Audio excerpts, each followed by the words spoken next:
Alright, now that my emotions are in check, let's, Louisoix' finest student. Oh, come on, you're just gonna keep piling it on?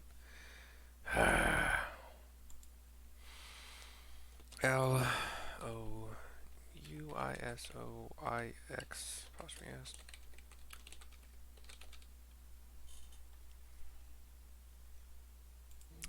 Alright, fucking bring it on. Once again, I find myself at a loss for words. But Thancred is right. We must return to the Rising Stones and apprise our companions of all of this. Pray make your way there at once. I will send word to Ystrola and the others of our imminent return.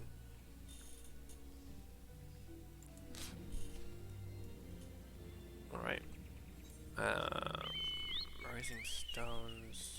Do I have to make that my home point again to get... I don't think we do a whole lot more in Ishgard. But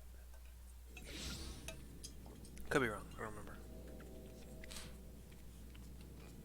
Bum, bum, bum, bum, Black Jacobo. Bum, bum, bum, bum.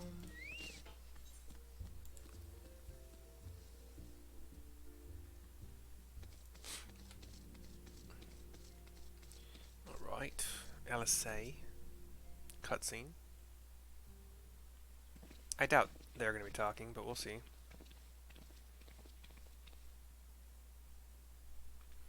"'Twould seem you bring ill tidings, brother." Aye, behind the griffin's mask we found the grinning face of an old adversary, Ilberd. I know not how, but he had in his possession the eyes of Nidhogg, whose dread power he used to initiate a summoning ritual, even as we looked on. And then he goes on to describe, as the screen goes dark, the events of that, well, not too long ago at all. "By the 12, Ystrola says. "I don't understand. To attempt such a magic requires every ounce of one's ether. No one, not even grandfather, could cast it and hope to survive." "Indeed, it was ever a last resort, as I am certain Papalymo was aware." "Thus did the pupil follow in the footsteps of his master, even unto the grave."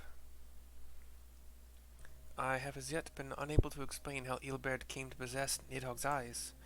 In the depths of the sea of clouds, a perpetual storm of water and wind aspected the ether rages. No mortal could endure such conditions."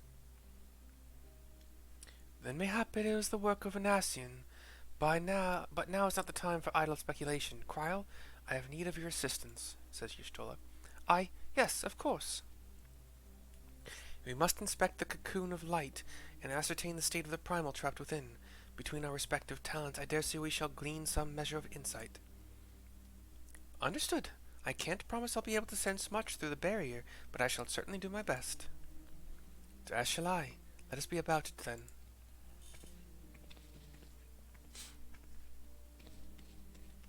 "What? Without so much as a by your leave?" says Alisaie. "Pray forgive our Ystrola her brevity. She seeketh employment, lest her grief deprive her of the will to act. The desire to comfort Ida doubtless compoundeth her unseemly haste. I, too, must contend with this grievous loss in mine own way. By thy leave, Lady Alisaie, I shall honour our fallen colleague through gainful study. There exist writings which may yet further our understanding of this cocoon of light." He bows to her. Short bow, but still honoring. Alisaie looks a little bit angry. "Mayhap I was too quick to judge. Surrendering to sadness and regret would be a poor tribute to Papalymo's sacrifice." "Quite. We must begin preparations to face Ilberd's accursed creation without delay. What time we have was purchased at too dear a price for us to squander it." Louisoix' finest student is complete.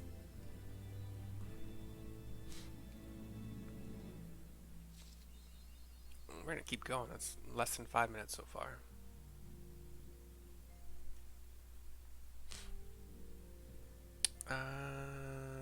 Look at this stuff. Alright. I'll say the obvious solution. Let me write it down.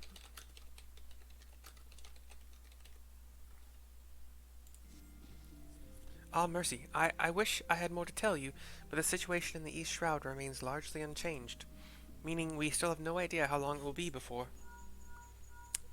A communication from the Alliance. One moment.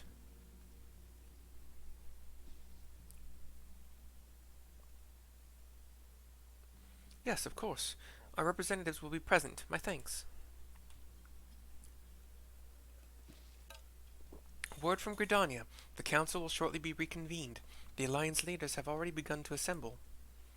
They wish to discuss the primal, of course. As of Y'shtola's last report, the cocoon yet hung above the wall, unchanged. Yes, but the Elder Seedseer doubtless shares our concerns about how long it will remain so. I am told that Sid Garland has been called to add his expertise to proceedings. A wise decision. The more minds we have working on this, the better. Well then, I suggest we leave the Rising Stones in Tataru's capable hands and make haste for the Lotus Stand. Tataru nods. And off we go.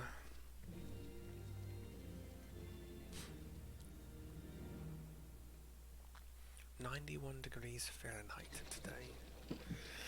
The cutscene, as we are... Well, actually, sorry, this cutscene is a small ferry boat. I mean small, like, rowed by one person, and this person jumps up onto the dock. He's got like a... He looks... He's basically geared like Raiden. He's got that like wide, flat brim kind of... A word, if you would, good sir. Metal hat. This place, it is within the realm of Eorzea. He's got a samurai sword, just to let you know, on one hip, and he is geared in what looks like mostly cloth, kind of ninja-ish, samurai-ish. Got some ropes braided kind of around his gear, whatever. He's got tattoos on his face. He's tall. He's a tall, hulking man. You're an odd-looking fellow, aren't you? Still, takes all sorts, I suppose. This here's Vesper Bay. Thanalan's door to the ocean, as some folk like to call it.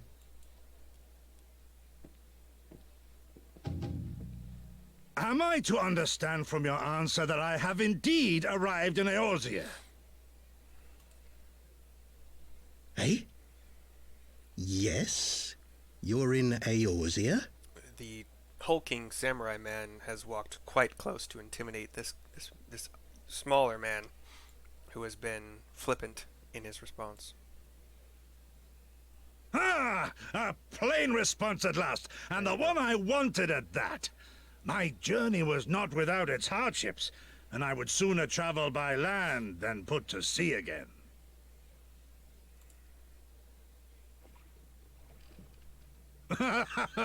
You do not believe that so small a bark could bear me across the ocean? Such timid little sailors. I had but to set my course and set my jaw till I made port.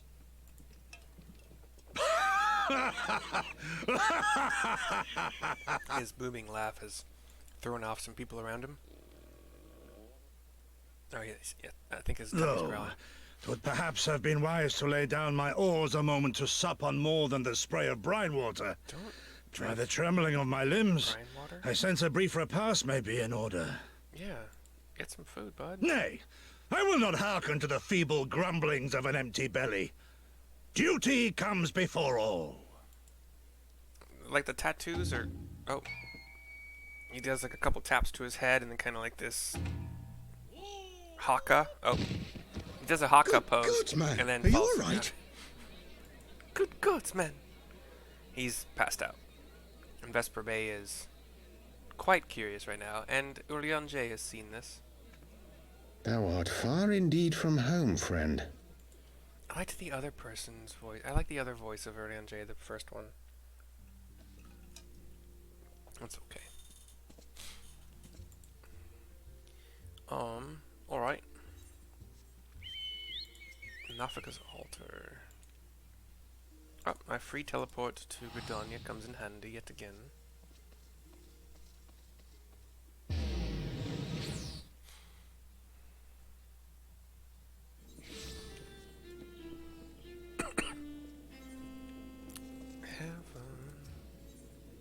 Oh, that was my guess. Conjurer's Guild? Yes, Conjurer's Guild.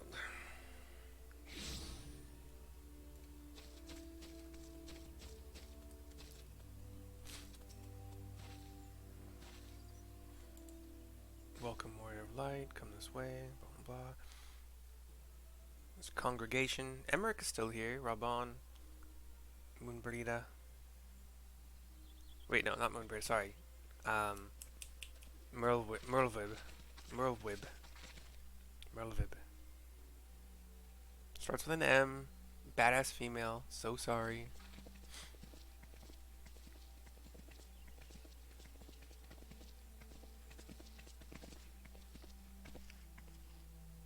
Please talk, please talk, please talk. Please. Dear friends, Thank you, God. pray accept my heartfelt thanks for your efforts in defense of Gridania's borders.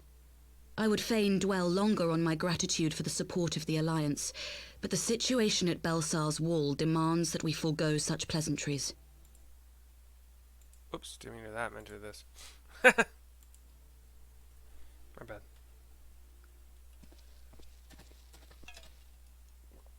According to our most recent intelligence, the cocoon of light that formed in the air above the wall remains undimmed and unbroken. This is one of, oh, her name was just on the screen, but Elder Seedseer, Kane Senna. Kane Senna, oh, wow, good job. One of her white, well, her dragoon, her lancer guard. What, you know, lancer is a job you learn in Gridania when you train in Gridania. That was my first job on this character. Armor. So like, if you picture from like upper bicep down, it's all kind of like this dark, like a dark bronze maybe, or like more like an iron color. The shoulder pauldrons are white. The neck piece, the neck guard is blue. The chest is white, and the sides of the chest, the sides of the upper torso are all that kind of iron color again. White belt. The upper thighs are that iron color with two like white hanging down guards on either side. And then the boots are kind of like a lighter, maybe like lighter, like a bronze-ish, bronze silver or bronze iron kind of combination. And then a spear, obviously.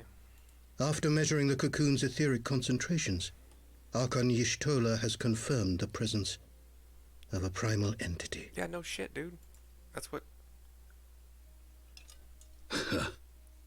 So we must assume that Ilbert's thrice damned god is indeed trapped within. And what news of the Imperials? They're not like to ignore such a spectacle. Sir, a Garlean airship was observed making an approach, but the vessel was destroyed when it drew near. The Empire appears to have made no subsequent attempts to reach the object.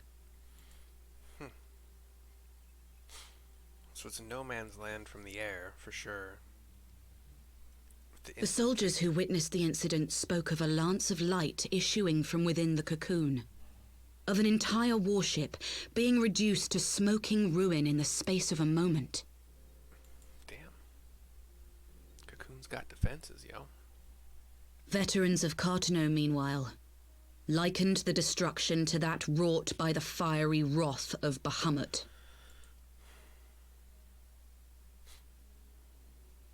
We could face another calamity. Alice.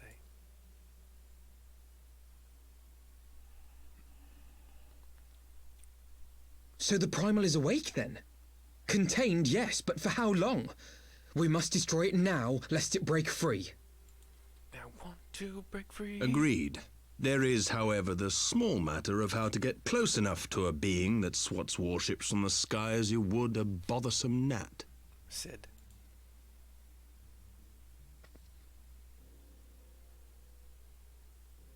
Ground. If you can't approach from the sky, can't approach from the sea. Oh my god, they had this weird like little glitch flash for a second, but Is this truly so complex a puzzle? Or have you no stomach for the obvious solution? Nero has somehow gained entry to this most private. What in the hells are you doing here? A pleasure to see you too, Garland. Now, if you'd be so kind as to explain to these good people why you should be begging me for my assistance, that would be most appreciated.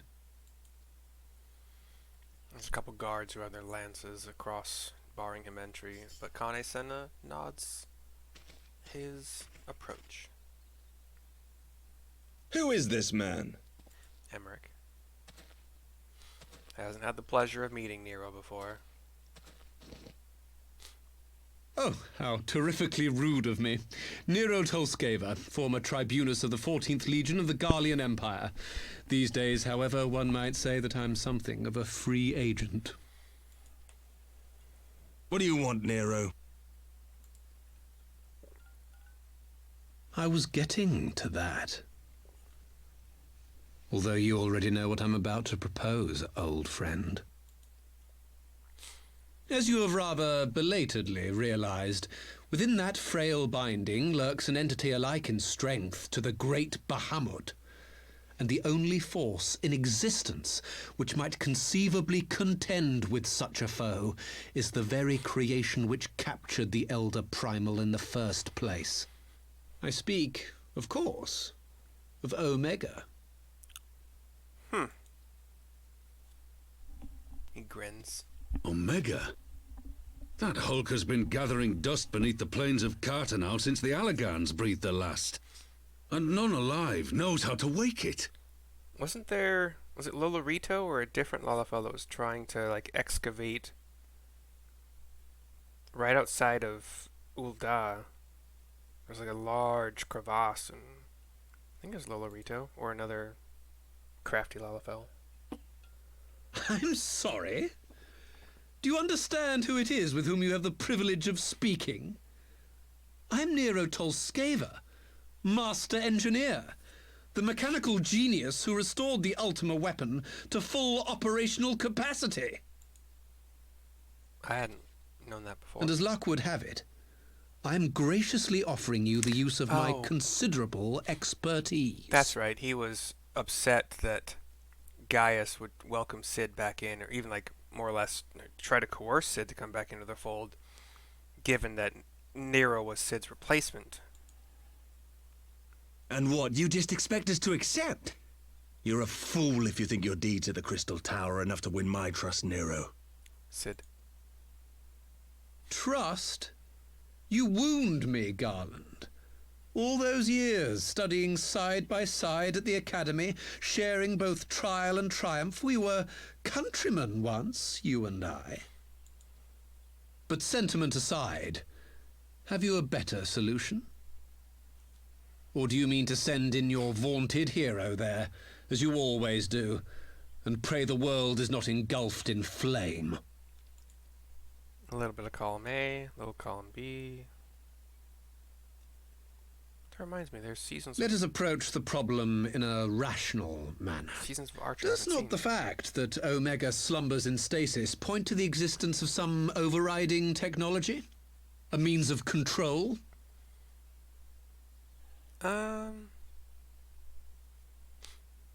Unless Omega just wanted to be in stasis. Yeah. I would ask a question, if I may. Nero, was it not? In the event that we succeeded in using Omega to shackle the Primal in the manner you propose, what then would become of it? Do we not risk repeating the mistakes of the Allagans? Omega is but a tool. How we choose to employ that tool is entirely up to us. Of course, if you would rather leave it buried beneath Cartanau while you continue your petty squabbles above, then I suppose that is also your choice. Spare us, Nero. The Seedseer's concern is a valid one. He who controls Omega wields the power of the gods, the very power which led the Allagans to destroy themselves. And does it not fall to we engineers to prevent such misuse? What was your company's proud slogan? Freedom through technology? A creed you follow, is it? What say you? Do we take this villain at his word? Asking me?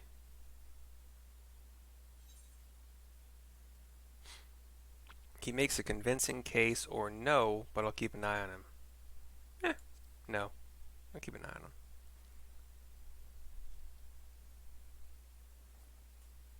You tap your chest a couple times. Sid shakes his head. As will I. I don't like it, but then it doesn't look like we have much choice. I don't think these choices make any difference like they do in Dying Light 2. Which I'm also making videos of if you feel like watching.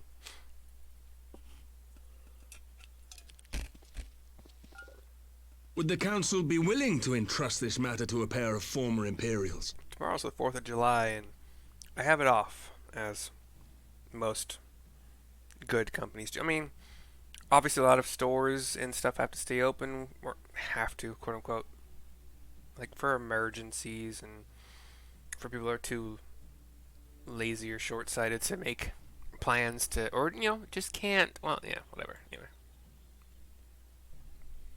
Anyway. The yellow seats here thinks a second. Yes. The task of restoring the Alagan relic will be yours. But the responsibility for its reawakening must remain with the Council. Do we condone this course of action? Morelvib hasn't spoken at all. Aye. 'Twould seem we do. Let the record show that we invest this contingent with the authority to enter Carteneau and take command of Omega. Sid, I appoint you leader of the expedition.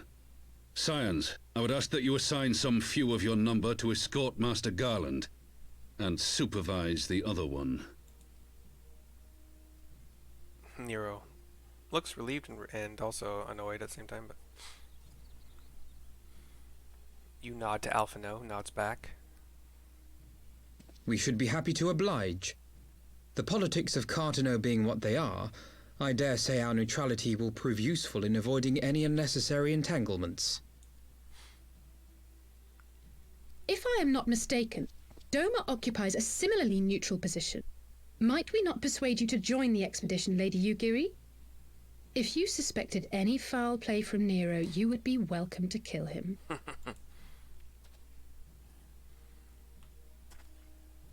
Yugiri looks... My blade is yours. Nero now looks a Not little a bit moment's hesitation, eh? terrified. You'll Well, forgive me if I do not shake your hand. A little bit more well, no, he's back to being pompous.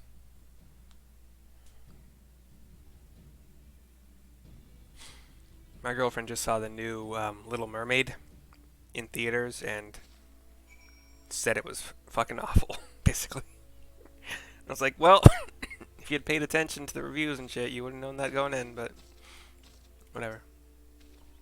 Well, that was a rather unexpected development, and one which raises a number of questions, not least among them how Nero chanced to learn of the council meeting in the first place. The obvious solution is now complete. Just a little bit, I couldn't get to the end recording button fast enough to make it exactly 23 minutes. I don't know, sometimes that makes me giggle. But anyway, the end of this recording is now. Well, seconds from now. Have a good one. I will make another one because I want to keep going. See you soon.